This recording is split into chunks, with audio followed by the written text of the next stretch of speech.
Hello guys, welcome to a new chapter of the Empress Dowager Cixi. This is going to be chapter 27, Making Friends with Westerners, 1902-1907. For her entry into Beijing, Cixi broke with tradition and announced that foreigners were welcome to watch the royal procession. Diplomats were invited to a special building which allowed a good view of the proceedings, and others stood on the city walls. One of them took a photograph of the Empress Dowager outside her sedan chair about to enter a hall. In the picture she is turning round to wave at them from below, and handkerchief in her hand, her heavily embroidered robe twirling. Waving to spectators was unprecedented. Cixi had encountered it in the descriptions of foreign monarchs written by the travellers she had dispatched abroad. 20 days after her return, on January 27, 1902, the diplomatic corps had an audience with Cixi and Emperor Guangju. There was no silkscreen and she sat on the throne. Their reception was, in the words of Sarah Conger, dignified and most respectful. A few days later, Cixi gave another reception for the diplomats' families. As she was unable to socialize with men, her effort to make friends focused on Western women. "The court is overdoing it in civility," wrote Robert Hart in Amusement. "Not only will Empress Dowager receive ministers' wives, but also legation children." On the day of the reception, the sky was unusually clear, free of the frequent blinding sandstorms. Before the audience, Sarah Conger, the doyen of the diplomatic ladies, and a devout and forgiving Christian, gathered up the women and requested them to be courteous. Inside the hall of the Forbidden City, Cixi sat behind a long altar-like table upon which lay a coral scepter. She smiled in recognition at Sarah Conger, who had been at her previous reception 3 years earlier and had subsequently been caught up in the siege of the legations. Through the Boxer turmoil, America had shown most understanding to China and to Cixi. Now Mrs. Conger addressed Cixi in a friendly manner. And Cixi replied in the same spirit with a written speech read out by Prince Ching, who had stepped up to the throne and, on his knees, taken it from Cixi's hand. All the ladies and children were presented to Cixi, who treated them each with a sort of handshake. They were then presented to Emperor Guangju, who took the hand of each lady. After the formal presentations were over, and as soon as the group was ushered into another hall for an informal reception, Cixi asked for Sarah Conger, who wrote, "She took my hands in both of hers and her feelings overcame her. When she was able to control her voice, she said, 'I regret and give over the late troubles. It was a grave mistake, and China will hereafter be a friend to foreigners. No such affair will happen again. China will protect the foreigner and we hope to be friends in the future.'" This was both a performance and a sincere declaration. At the banquet that followed, a reconciliation ritual was enacted. Mrs. Conger described the scene. "Cixi took her glass of wine, and we did likewise. She placed her glass in my left hand, gracefully pressed my two hands together so that the glasses touched, and said, 'United.' She then took my glass, leaving me hers, and raised the glass to all, and all responded, 'Cixi,' again and again assured me that such troubles as those of the past 2 years should never be repeated. Her manner was thoughtful, serious in every way, and ever mindful of the comfort and pleasure of her guests. Her eyes are bright, keen, and watchful, that nothing may escape her observation. Her face does not show marks of cruelty or severity. Her voice is low, soft, and attractive. Her touch is gentle and kind." Clearly Cixi made the intended impression.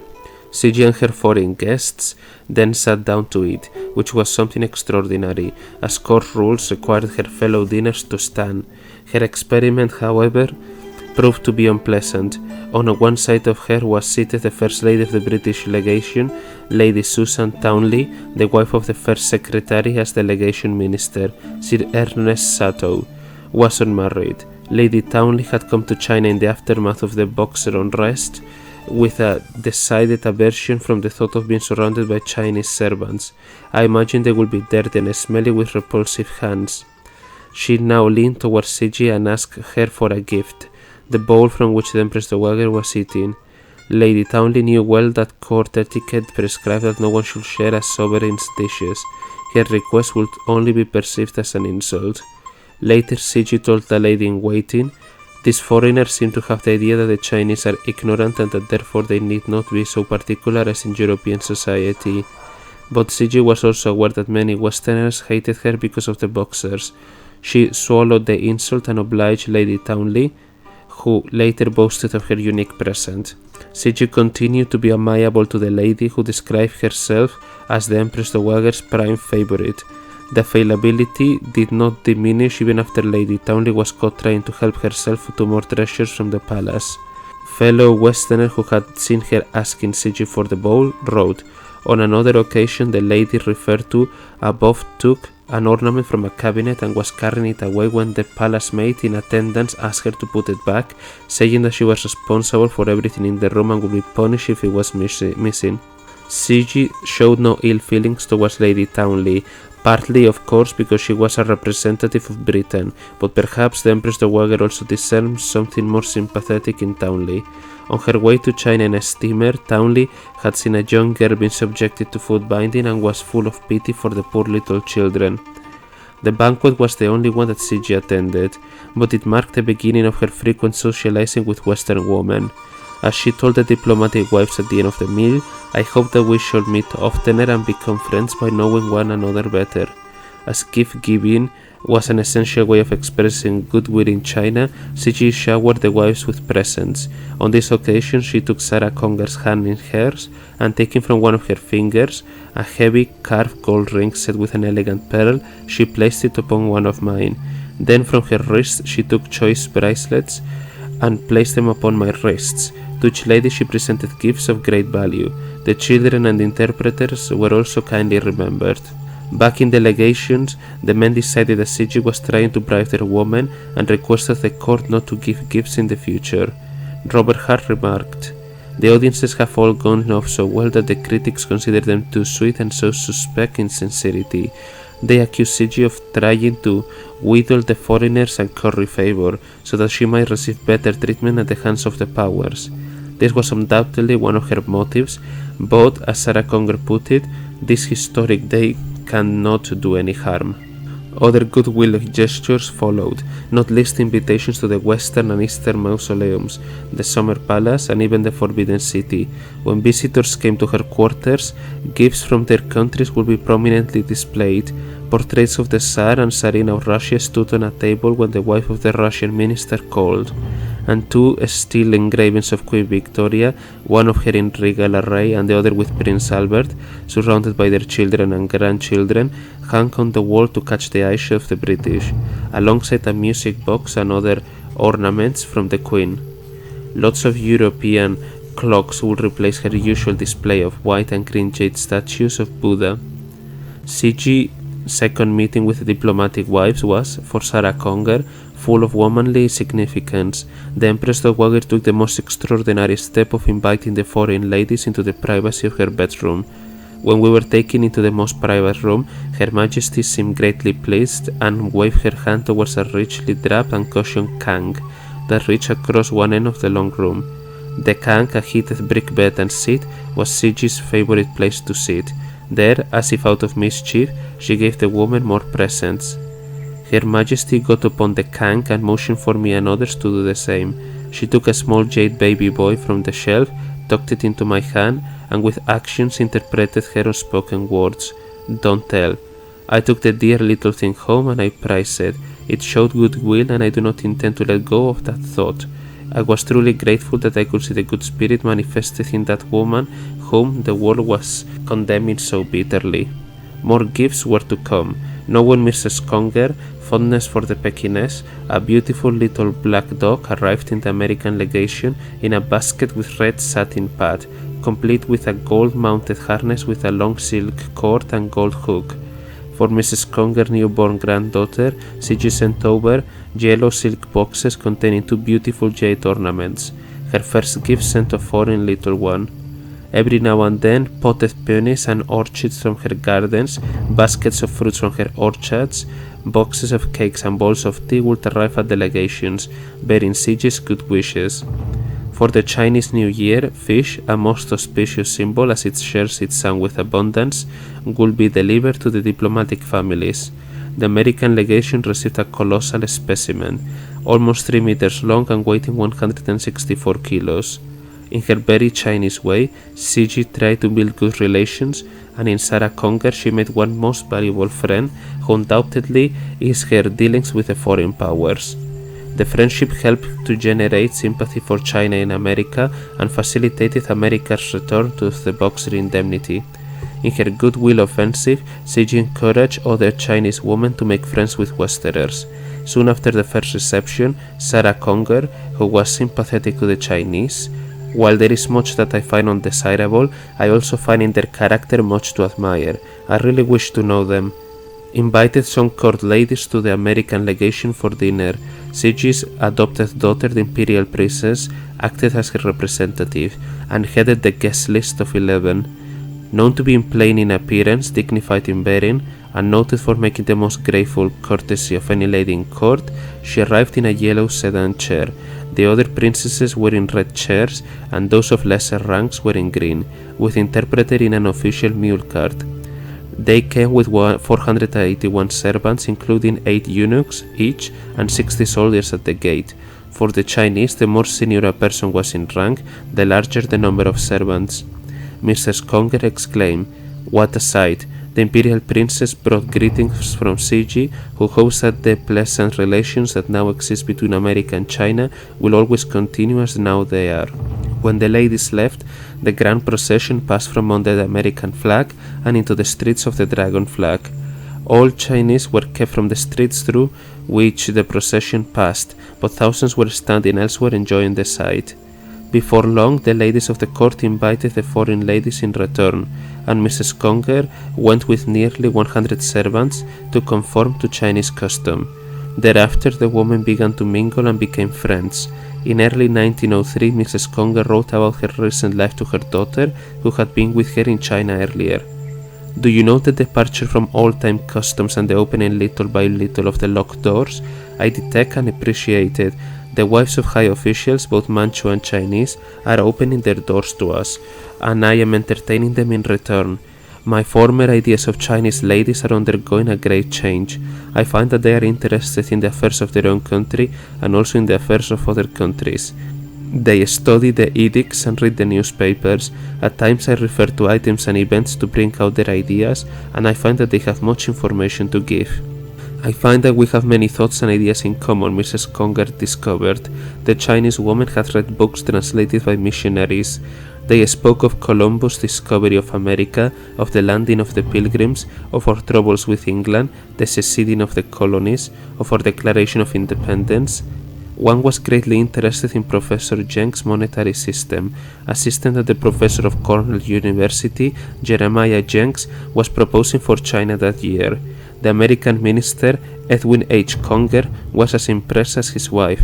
When an American admiral asked Mrs. Conger, "What do you ladies talk about, dress and jewels?" he replied, "Quite the contrary. They talk about the Manchurian troubles, political questions, and many things pertaining to their government."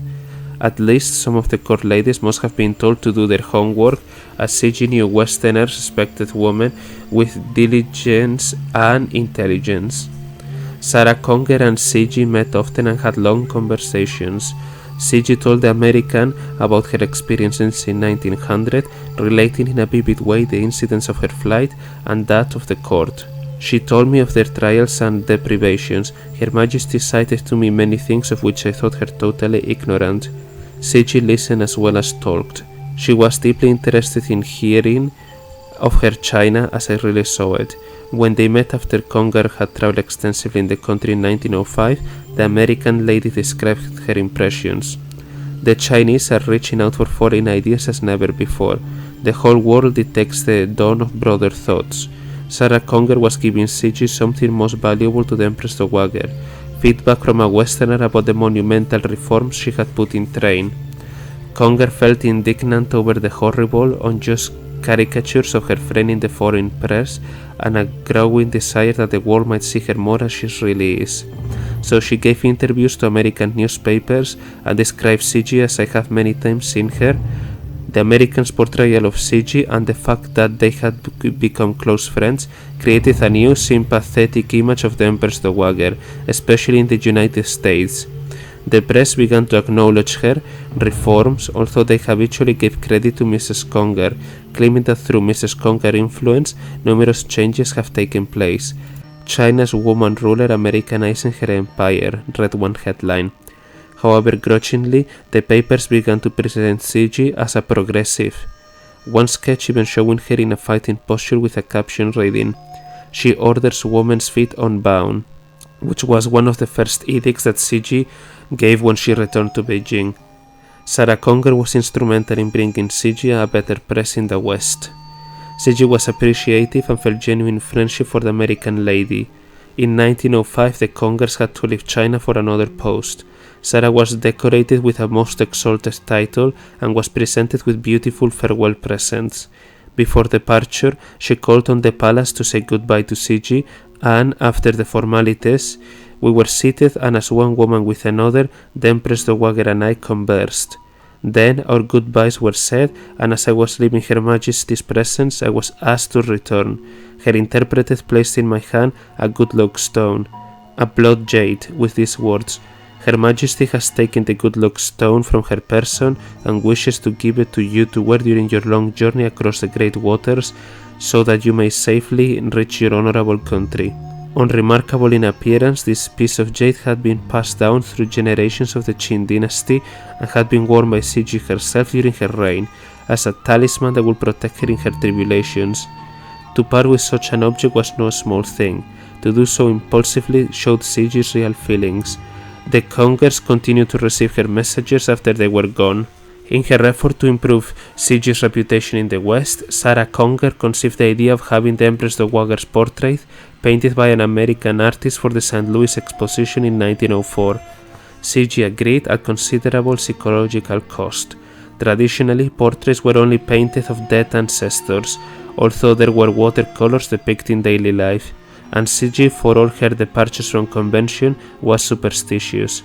But she did not want to turn down her friend's kindness, and she also welcomed the chance to promote her image.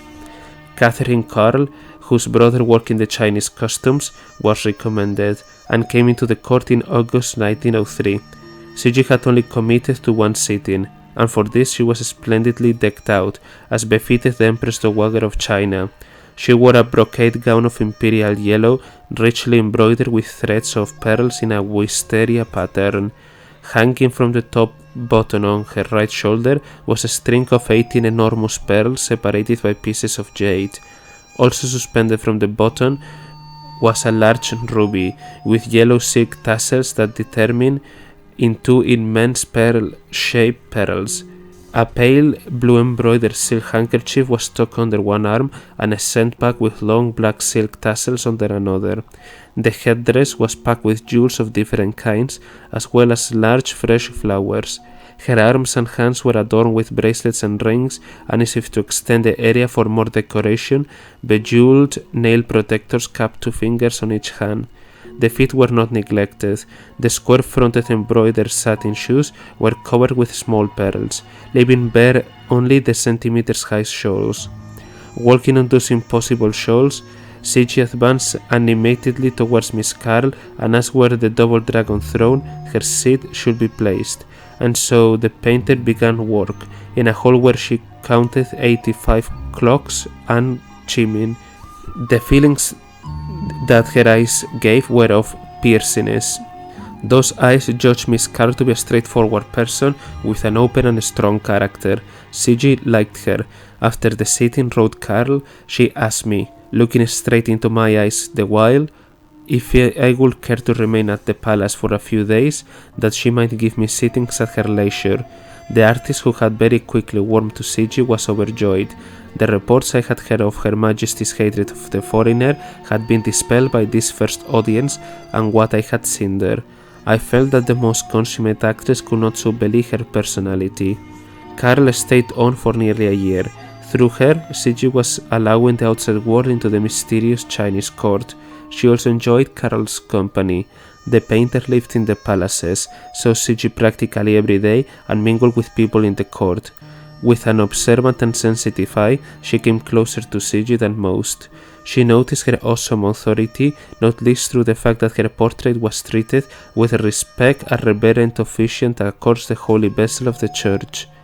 Even the artist's painting materials were invested with a sort of semi-sacred quality.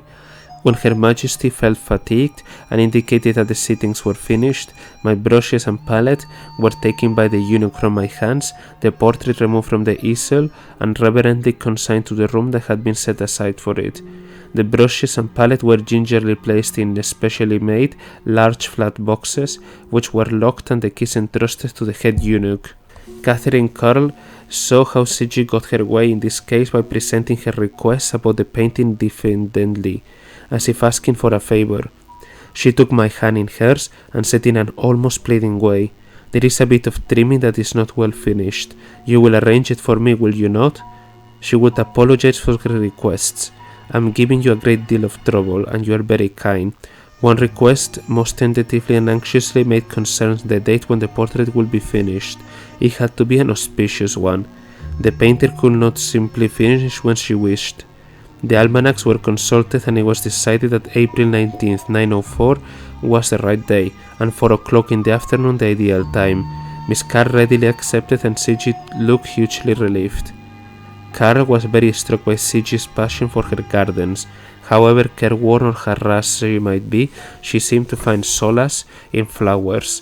She would hold a flower to her face, drinking in its fragrance, and caress it as if it were a sentient thing. She would go herself among the flowers that filled her rooms, and place with lingering touch some fair bloom in a better light, or turn a jardiniere so that the growing plant might have a more favorable position. The painter also shared Cixi's love of dogs. The Empress Dowager had a large and luxurious kennel, which Carl often visited. Noticing this, Cixi gave her a pet of her own. One day, some young puppies were brought to the Empress Dowager. She caressed the mother and examined critically the points of the puppies. Then she called me up to show them to me, asking me which I liked best. She called my attention to their fine points and insisted upon my taking each of them up. As Carl felt awkward about taking one, Cixi had to be delivering them as a present. A beautiful white and amber colored Pekingese pug. This was in fact Carol's favorite puppy, in which she had shown particular interest when she visited the kennel. Cixi had clearly made it her business to find out.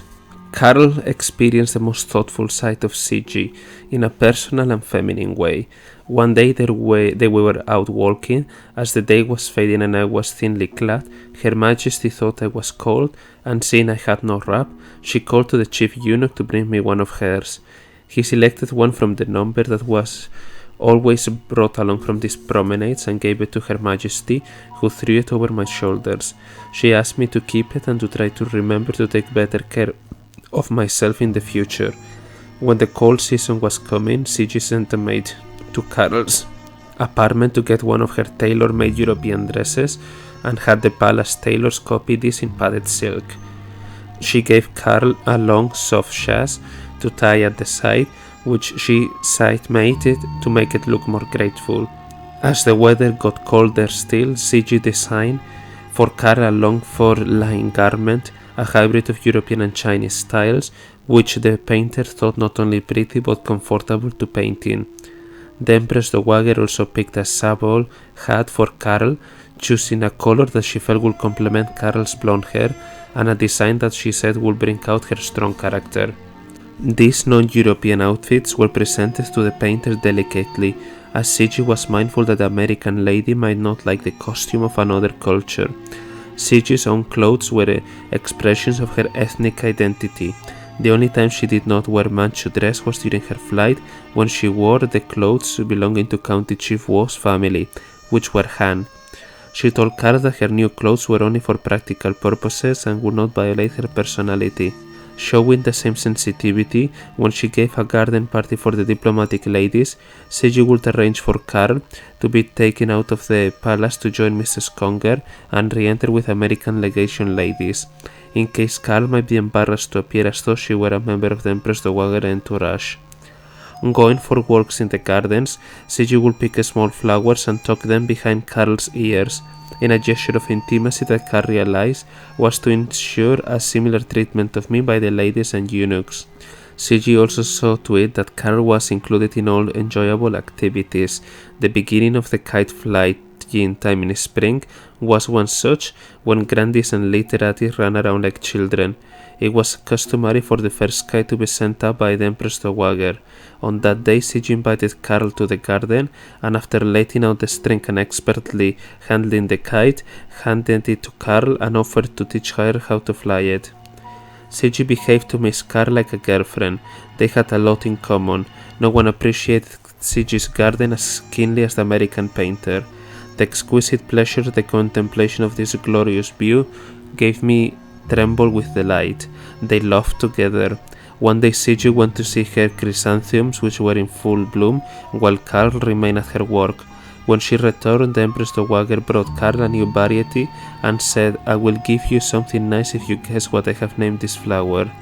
Karl thought the curious bloom, with hair-like patterns and compact center, resembled the bald head of an old man, at which a delighted Cixi exclaimed, "You have guessed. I have just named it of the old man of the mountain." There was casual intimacy between them.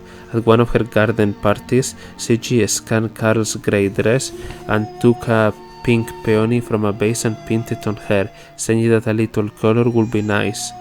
They chatted about clothes. Cixi praised European fashions for their pretty colors, but said that while the foreign costume was very becoming to well-made and well-proportioned people, it was uncomfortable for anyone who was not so blessed. The Manchu costume, on the other hand, falling in straight lines from the shoulder, was more becoming to stout people, for it hid many defects. The Empress Dowager refrained from criticizing Western corsets to the American painter. She apparently responded to a court lady who had lived abroad and told her about this fashion item with some exaggeration. It is truly pathetic what foreign women have to endure. They are bound up with steel bars until they can scarcely breathe. Pitiable.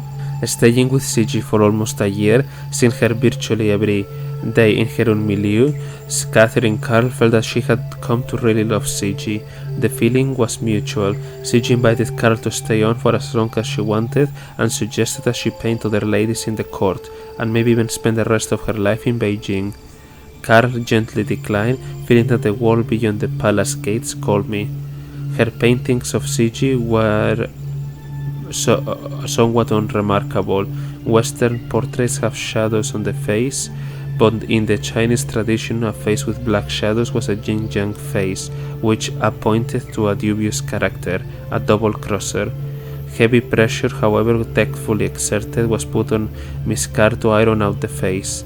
When I saw I must represent Her Majesty in such a conventional way as to make her unusually attractive personality banal, I was no longer filled with the ardent enthusiasm for my work with which I had begun it, and I had many a heartache and much inward rebellion before I settled down to the inevitable. However, she wrote a book about her unique experience with the Empress Dowager of China, published in 1906, which painted a memorable picture of Cixi. The Empress Dowager had made another loyal Western friend. Meanwhile, Karl's portrait was presented to the US government after the St. Louis Exposition. In the Blue Room of the White House on February 18, 1905, the Chinese minister to Washington told President Roosevelt and the assembled company that Empress Dowager's gift was intended to show her appreciation of America's friendship for China and her abiding interest in the welfare and prosperity of the American people. In accepting the portrait in the name of the government and people of the United States, President Roosevelt said, "It is fitting this mutual friendship should exist and be maintained and strengthened in all practicable ways, whether in the larger field of international relations or by pleasant incidents like that which bring us together today." The portrait, he said, will be placed in the National Museum as a lasting memorial of the goodwill that unites the two countries and the strong interest each feels in the other's well-being and advancement. A third woman, similarly involved with Cixi's efforts to build ties with the West, became close to her from 1903. This was Louisa Pearson, the daughter of a Boston-born American merchant in Shanghai and his local Chinese wife. At the time, in the 1870s, there were many European liaisons, and their children were invariably looked down on as half-caste. Robert Hart had a Chinese girl kept by me, he wrote. He lived with her for years until he discarded her to marry a British girl. Their 3 children were sent to England to be raised by the wife of a bookkeeper, and neither parent set eyes on them again. His behavior was deemed generous in the extreme, almost quixotic by the standards of the day, as other foreigners tended simply to desert their mixed-race children. How Louisa Pearson was treated by her American father, who died in Shanghai, is unknown, but she was married as a proper wife by a unusual Chinese official, Yu Kang, who did not take her as a concubine or treat her as a kept woman. Their liaison was not an easy one. The Chinese called Louisa quasi-foreign devil, Cixi Liu, and the foreign communities shunned them. But the pair lived happily together with their children, completely unashamed and unapologetic about their union. Somewhat grudgingly, Hart acknowledged that the marriage, I believe, was a love affair, while remarking the Yu Kang family are not well thought of anywhere, but the old man himself has powerful backing. I don't know why. The backing came from unprejudiced sponsors, not least Cixi herself. Yu Kang had been working on the Viceroy Sang, who put him in charge of dealing with clashes between the local population and Christian missions in the provinces. The bilingual Louisa Pearson was able to talk to both sides. Helping to smooth out misunderstandings and resolve disputes, Viceroy Sang thought highly of the couple and recommended them to Beijing. There Yu received rapid promotion, first as minister to Japan, then as minister to France, while Hart grumbled, I don't like the appointment. Yu Kang and Louisa Pearson went to the hub of Europe with their noisy family of English-speaking children. In Paris, they led a cosmopolitan life. According to the Western press, who were fascinated by the couple, Louisa Pearson speaks French and English perfectly with a slight accent, which recalls the Bostonian twang, together with something indefinable which is doubtlessly purely Chinese. She is a most wonderful artist, drawing on silk in the fashion of the old Chinese masters with a skill and a certainty of métier which makes French painters open their mouths wide with astonishment. She presides over the embassy receptions with exceeding charm and refinement. At a fancy dress ball the couple gave to celebrate the Chinese New Year in 1901, one of their sons, his Ling, dressed up as a convincing Napoleon. A Catholic, he went on to marry a French piano teacher in a church in Paris. The wedding, for which the bridegroom wore a Manchu sky blue robe with red coral buttons, was attended by the American ambassador to France, General Horace Porter, and was widely reported in the press, described as the most picturesque and interesting marriage recently seen here and a noble event. The marriage did not survive their subsequent return to China, though. The 2 daughters, Derling and Rongling, wrote the New York Times, are adorably pretty, and they dress in the European style with a finish and skill to which something of oriental charm is added, with which makes them the cynosure of all eyes when they enter a drawing room. Louisa and her husband gave their daughters unheard-of freedom to enjoy Paris to the full. They socialized, frequented the theater, and took dancing lessons with the famed Isadora Duncan. They performed at their parents' parties and danced European-style ballroom dancing with close body contact with foreign men. The family's lifestyle, including Louisa getting a Frenchman kiss her hand, raised not only eyebrows but also rancor. The family was denounced to the throne by outraged mission officials. But Cixi liked what they were doing and waited impatiently for their return. After Yu Kang's term ended and after a whirlwind tour of major European cities, the family arrived back in Beijing in early 1903. At once, Cixi invited Louisa Pearson and her daughters to the palace to be her ladies-in-waiting and placed them ahead of most other court ladies. The 2 daughters, both speaking English and French, interpreted for Cixi her increasingly frequent contacts with Westerners. When she heard that the young daughter Rongling had studied music and dance in Paris, Cixi was enthusiastic. She said that she had always felt in a tremendous pity that Chinese dancing had almost disappeared, and that she had tried unsuccessfully to find someone to research court records and revive it. Now Rongling can do it, said the Empress Dowager. So Rongling began a career that established her reputation as the first lady of modern dancing in China. Urged by Cixi, she studied court and folk dances, and combining them with ballet and other types of Western dancing, choreographed a series of dances which she performed in front of a greatly delighted Cixi. Accompanying her was a Western-style orchestra set up by General Yuan, as well as the court ensemble. Louisa Pearson was Cixi's most valuable general consultant about the outside world, at last having someone close to her who had first-hand knowledge of Europe and Japan and whose views she respected.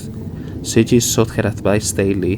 One early interpreter, a girl who had been to Germany with her father, an attaché in the Chinese mission, had told Cixi that the German court was very simple. Trying to gauge how extravagant her own court was by international standards, Cixi asked Louisa, who said that although she had not been to any German palaces, she understood that they were in fact quite grand. Cixi was reassured by her. Louisa Pearson was far more than a source of information or advisor on diplomatic etiquette. Even international politics fell within her orbit. When Japan and Russia locked on to set to go to war in Manchuria in late 1903, Cixi often talked to her about Japan, where Louisa had been stationed with her husband. One day, the wife of a Japanese minister, Uchida Kosai, requested a visit.